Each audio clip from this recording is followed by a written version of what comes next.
Chromebook. Sorry. For whatever reason on this Chromebook, I can only see my slides, so I can't see any more faces anymore. So I don't know if you are asking questions. Feel free to ask questions at any time. I may not know the immediate answer if it's a really specialized question, but we can find out.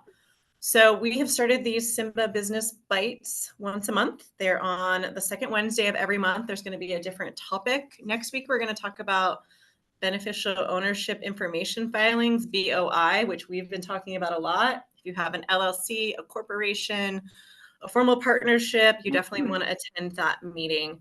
Otherwise, we can take questions at any time. I have met everyone who's in the Zoom, but I will introduce myself from the recording. I'm Robin Haynes. I'm the executive director here at SIMBA, and we are happy to have you here. And my colleagues, Grace and Alexis, are also here with me.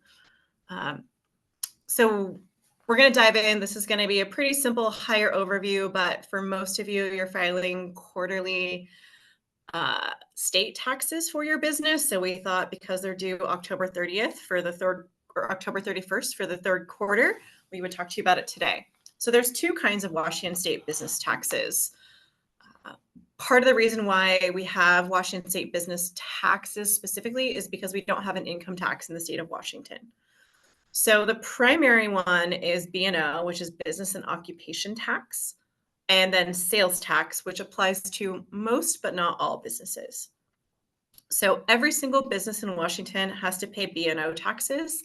This includes nonprofits. So I know there's some other nonprofit folks in the room as well, and SIMBA also files B&O taxes. It's measured based on your gross sale. So gross meaning no deductions. There's almost no deductions that apply for state business filings. There are one or two credits, but very few deductions for the general kinds of businesses folks are going to be engaged in, especially in retail spaces. Your deductions are going to come off in your federal tax filings, which are going to the IRS, not to the state of Washington. Again, there's not deductions for your labor. So like, for example, for your federal taxes, you can write off contractors, you can write off wages. The materials, I know one of you in the room, for example, is an artist. So the cost of the materials you're using to create your art is not something you can deduct from your state taxes. You can deduct it from your federal taxes. You can't deduct taxes you pay elsewhere. That's like sales tax if you don't have a reseller permit. So if you're buying, again, art supplies, you're paying sales tax on that. You don't get to deduct it here. You can deduct it federally. And that should say taxes and not TAES. So I will edit that before it comes back out to you.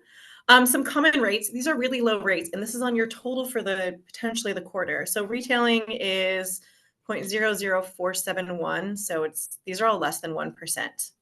Wholesaling's 484, manufacturing's 484, services and other activities. And it says services and other activities and games of chance and gambling on the form. But basically, if you're involved in any kind of service, so SIMBA provides services. If you're an accountant, you're providing services. If you're a massage therapist, a personal trainer, as long as you're not giving someone a physical product, you're providing some kind of service. You're in this service and other activities.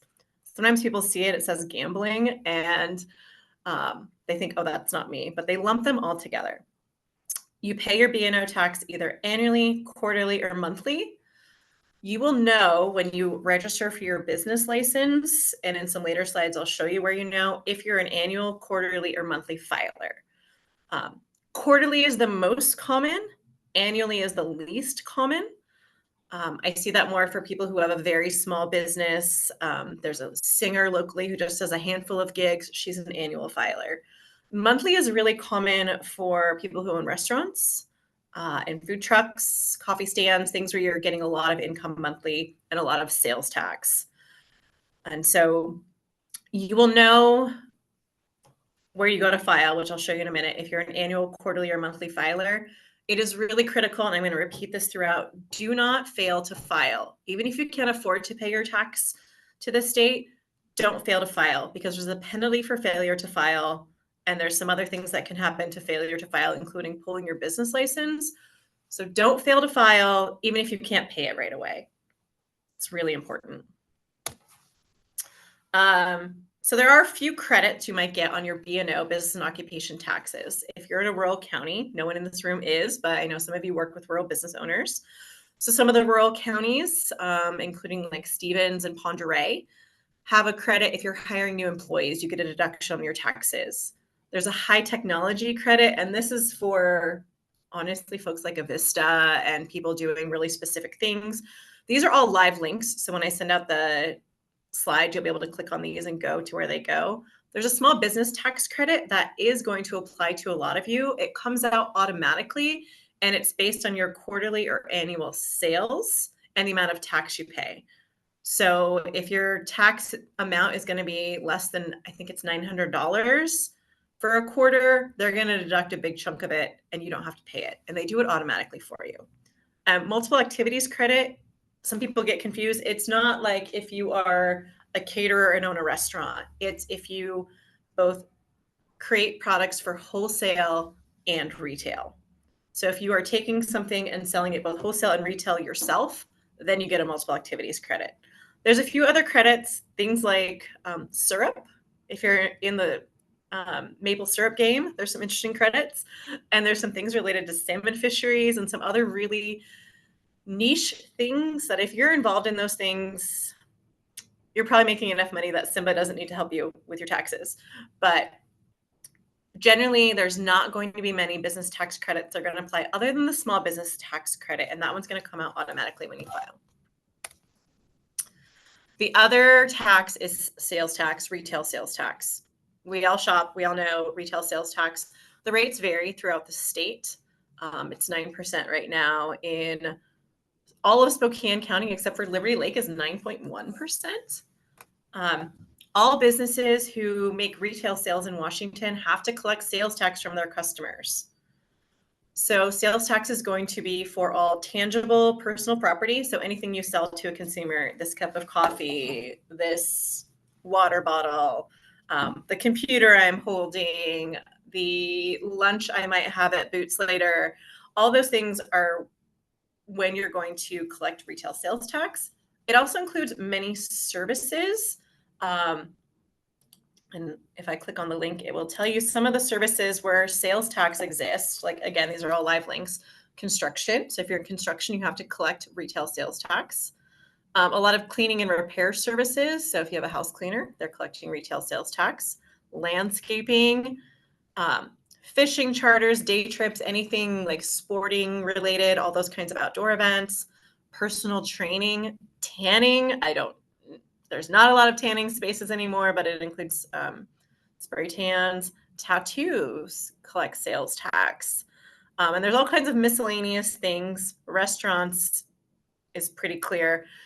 We've all been to a restaurant, you get your tax added onto your price. There's two ways to do that as a business owner. You can either, oops, I lost the whole screen here. You can either add the tax onto your sale. So you're collecting the sales tax added. So if you're charging someone $1, you're going to add 9 cents on, they're going to collect it. All those things like Square and Venmo and other ways you might collect, payment systems can add that on for you. Or if you're doing something like working in a market, there are a lot of folks who sell goods and services at farmers markets. If you're giving like a candle, for example, at a market, you can say the price includes tax and you just back that number out when you file your taxes. If you are selling something where price includes tax, you have to make that clear to the customer. That could be a sign in your store. It could be a sign on your table as a vendor. It could be a note on your website, but you have to make clear that sales tax is being collected. There are state and local components to sales tax. 6.5% of it goes to the state of Washington for the 9%, for example, for Spokane County. And the other goes partially to the county and partially to the city. There are a couple of things that are exempt from sales tax. Grocery food items, things you're getting at the grocery store, some of the food sold at farmers markets, not hot items from the deli, so not prepared foods because that's almost like a restaurant. Prescription drugs, which none of you in the room are selling. If you're selling to a tax exempt person, so someone from Montana, and they show you their ID and you take down their information, there's a specific form you have to track for that. If you're selling a newspaper, there's no tax. And if you're selling to actual tribal members or to tribes themselves, there are no sales tax because they are sovereign nations.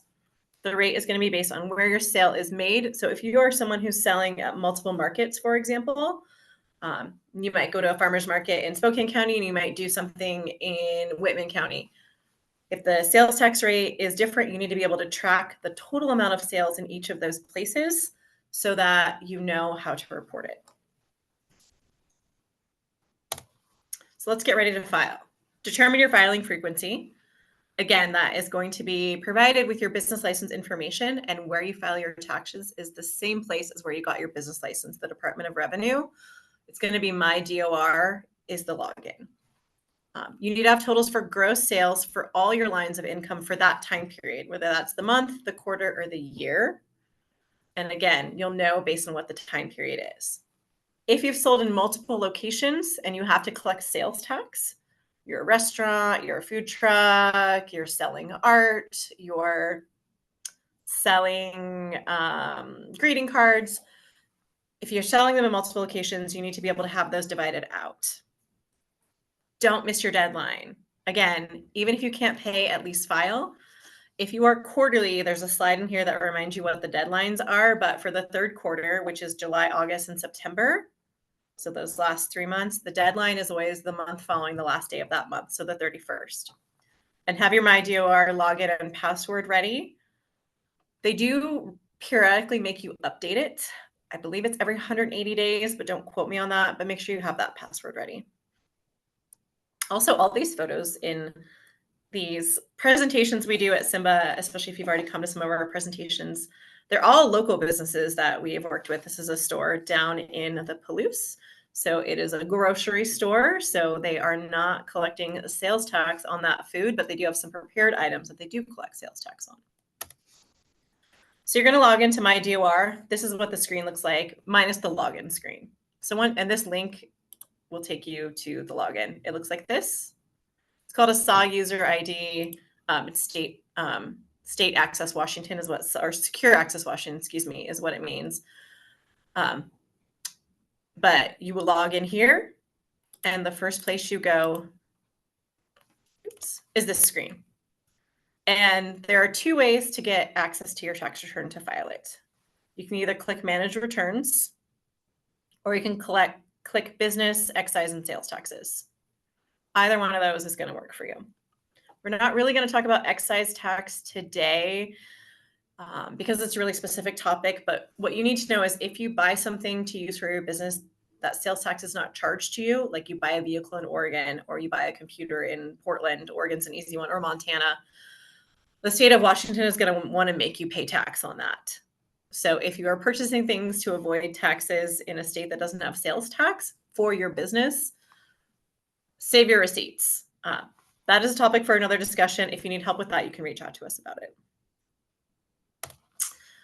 And so once you click on the tax screen, either with the Manage Returns or this Business, B&O, Excise, and Sales Tax, it's going to take you to this screen, and it will show where you have a business license. So this is SIMBA's. We have one business license. This is our new address. If you don't know, we moved. We are in the Saranac building upstairs from Magic Lantern, if you want to hang out with us. And you're just going to collect the account for your taxes, or select the account for your taxes. And then there's a whole list. I only screenshotted a couple of them of all the tax returns. So you can see we've already filed and processed our return for Q1 and Q2, but we have not filed our return yet for Q3, in part because I wanted to access it to create this presentation. So you're going to click on File Return. If you have already filed before, it is going to auto-populate all the fields for you, and you just put in the numbers. So it should be pretty straightforward. You can amend your tax return if you miss something and need to correct it. Washington is really kind about that, especially if you're going to get a refund. Potentially, if you've made a mistake, you can amend it and go backward. That's on a different screen. If you need help with that, we can look at it. If you filed once before and need help or want someone to look at your past filing, we're happy to do that for you. But the next screen you come to has all this information. Make sure it's correct. This is our UBI and our account ID. We're filing for Q3.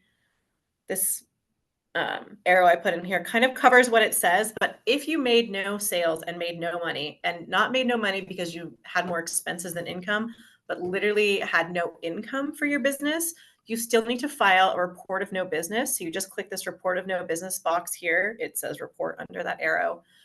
And then it just allows you to submit. If you fail to file a no business report, you can get fined. You can also get taxed based on your highest, most recent quarter because they assume you made the same amount every month. There's a little fight you have to do to prove differently. So make sure, even if you didn't sell anything during that time period, that you do a report of no business. And then once you click that you have business, this is the bottom of that screen. It shows you all the tax categories. So these are all of SIMBA's tax categories we've had. It lists every tax category you've ever had here. It's going to be based on what you applied for in your business license. So your business license will pull these things up. So I know some of you in here have a retail space. Some of you are in service and other activities. Here's where the gambling comes up and people get confused. And the gambling and games of chance is less than $50,000 a year, but the service and other activities is up to $1 million. SIMBA had a big grant several years ago that was a spend down grant. We don't make $1 million every year, that's for sure. But if you've ever made $1 million in any year, this category comes up, this service and other activities. Retail sales, we have a little bit of that, retailing, sales tax, and then we have local tax for Spokane County for us specifically. If you have multiple counties where you've done sales tax before, they will show up. You can click this button to add or delete categories if something is incorrect. So let's say you were a wholesaler and now you're just a retailer, you can edit this here. If you suddenly started selling in Adams County and you didn't have it on there before, you can add it here. You can also add it in other screens. If you stop doing retail sales or you stop doing services and now you're a caterer, you can change all of this right here. It's very easy. If you click on this button, all the tax categories come up for you. You likely shouldn't have to do that because you're probably going to need to change your business license, because the rate for your business license in part depends on the kind of business you're doing. But you can make changes here as you're going. And then it brings up screens, and these are just snips from the screens. So for example, retailing, you put in the gross amount of retail sales. I just left these as zeros to see, but it has our sales rate already in there. It calculates it for you. There's not going to be a deduction here for retail generally. You can look at the deductions again, unless you're in that maple syrup game, unlikely for you to get any of those retail sales. But you just put your total amount of retail sales for the month. You also put in your total amount of service income for the month. So if you're an accountant and you made $10,000 for the quarter, you put all of those numbers in there and it's going to calculate it. You can see the rates are different for service. Service is 1.5 and retail is less than 1%. So you're not paying a lot of taxes, and the majority of these taxes actually stay in the community where you're working. So there is a positive around that. And then this is the small business credit that automatically gets added. So if there were numbers in here, this would include a small business credit, and they credit you both for small business credit for retail and small business credit for services. So there will be a deduction that shows up once this is filled out, and it does it automatically. And then it wants to know your retail sales amount again, the gross amount for retail sales you had, which may not be the same number as your total B&O number. Usually it's going to be the same amount, but if you're doing wholesaling and retail, you're going to have different numbers there. So just know how much you put for retail sales. Again, gross amount, no deductions, no merchant processing fees, no nothing. There are a couple of exceptions. I know one of you in the room has an exception where you sell things at like a vendor mall and they take all that out and collect the sales tax for you. You don't need to report some of these things here. They're doing it for you. If you collected tax as part of your retail sales, you need to back it out of this number or you're going to get taxed on a higher number. So you would divide your total amount by, let's say you're in Spokane County, 9%. And then whatever that number is, you're going to subtract from your total number. And I can help you with this formula if you need it. And then that will give you your gross amount if you've collected tax instead of adding it on.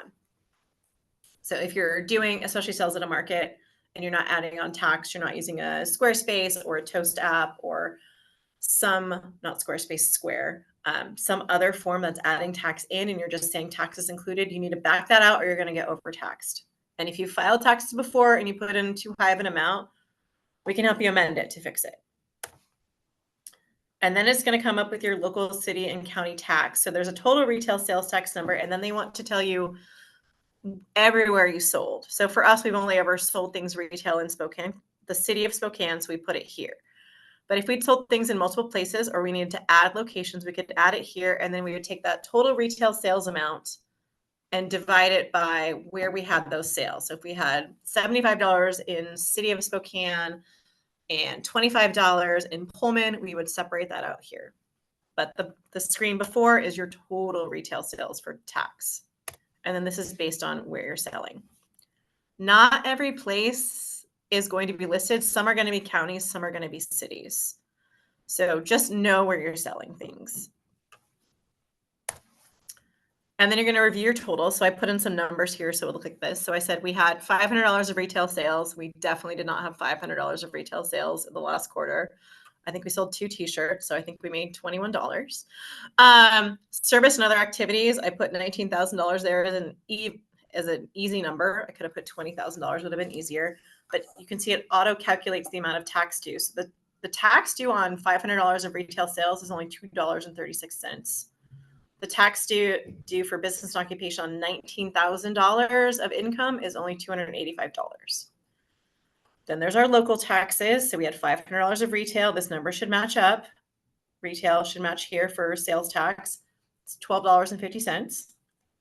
And then retail sales by location, again, $500, $32. So the local one is going to Spokane, city of Spokane for us. This is going to the state. These two numbers together is going to add up to that 9%. And then it automatically calculated our service and other small business credit for us. So it deducts $287. So our total tax is all these numbers here, $332.36, less our credits, which is the small business credit that is going to apply to most of you. So our total tax due is only $45,000. You're making $19,500 of revenue. These are not our real numbers, but the tax number is low. And this tax that you're paying to the state of Washington, both your retail sales tax and your B&O taxes over here, is something you can deduct from your federal taxes. So when you file your federal taxes, part of the deductions you can claim are state and local taxes. And you would have this number. And you can always look back if you forgot, but it's going to pull from your bank account. You have to put who prepared this. It could be you. It could be your bookkeeper. It could be an accountant, a phone number to contact them, and an email address in case they have to contact you with a question. And then it tells you where or how you want to pay. Bank account, either paying through your bank through an ACH or doing an ACH on this website is going to not charge you merchant fees. If you pay with a credit or debit card, you do have to pay a processing fee. So if you can pay directly from your bank account, do it that way because it's cheaper. And again, there's a no payment option. File so you don't get the no filing fee. But if you can't make a payment, it tells you there's going to be penalties and interest. There's going to be penalties and interest. It's not a lot. But select no payment so you can get this filed. And that's it. You put in, I didn't save the screen where your bank account information is in there, but you put in your bank account information and you can file it. Like if you filed it today, today's the 9th, you can have them deduct the money from your account on the 31st if you wanted to. So on the next year, you can also choose the date of payment. That's it. It's very straightforward. Other things you should know, most of you are going to be quarterly filers. These are what the quarters are: January through March, April through June, July through September, October through December. So you're going to pay quarter 1 by April 30th and file, quarter 2 by July 31, quarter 3 by October 31, and quarter 4 by January 31. So it's going to be into the next year. You might be a monthly or annual filer. If you're a monthly filer, this is definitely not your side job. It is your main job, and you're probably in the food industry and own a restaurant or a coffee shop, or you're in a large volume industry, you might be an accountant, you're filing monthly, you're spending a lot of money. You're an annual filer if you are in a couple of really niche categories and you're just making a few $100s a year as your side business, you only have to file once a year. Again, always, always, always file, even if you can't make the payment, because you're going to save the penalties for not filing. And the state of Washington often waives penalties if you've got a hardship. So definitely take advantage of that.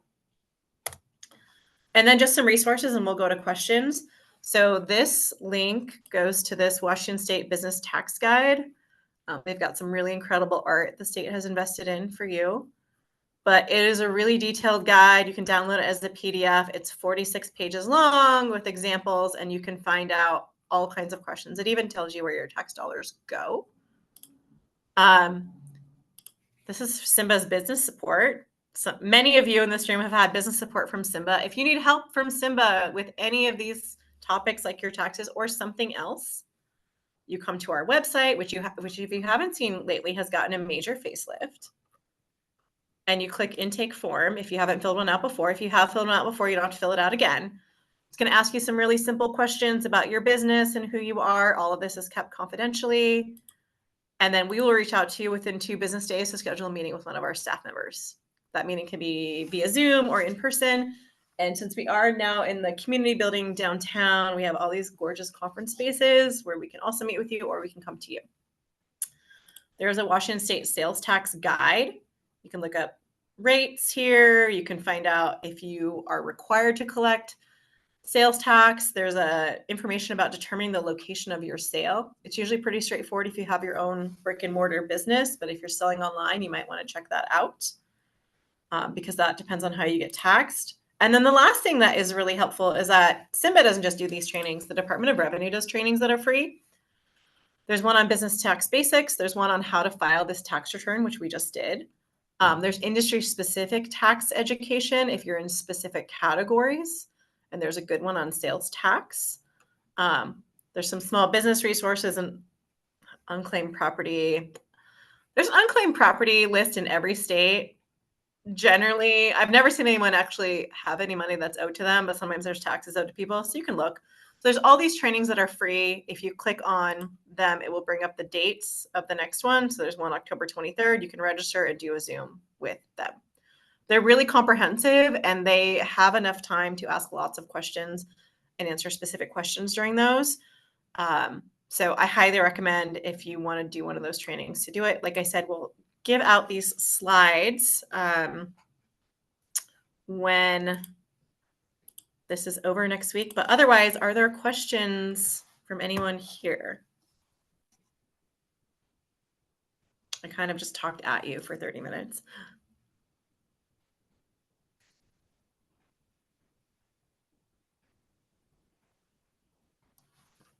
You can raise, or Bob, go ahead. Yes, I wanted to thank you, and I think I may be, well, we've worked together before, and I'll probably sign up for it.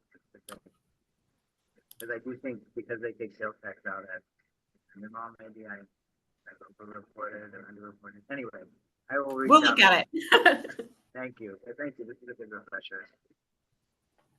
Good. Anyone else? And like Bob mentioned, we have had meetings. We had a meeting about his last filing. He's got some interesting, unique situations with his business, but we're happy to look. We're also happy to help you amend if something needs to be corrected. All right. Well, with that, enjoy the rest of your day. We will send you an email in the next week or so with all of the slides that have live links. So you can just click to them. And if you want help, just let us know and we'll get you scheduled and we'll go from there. Thanks so much, everyone.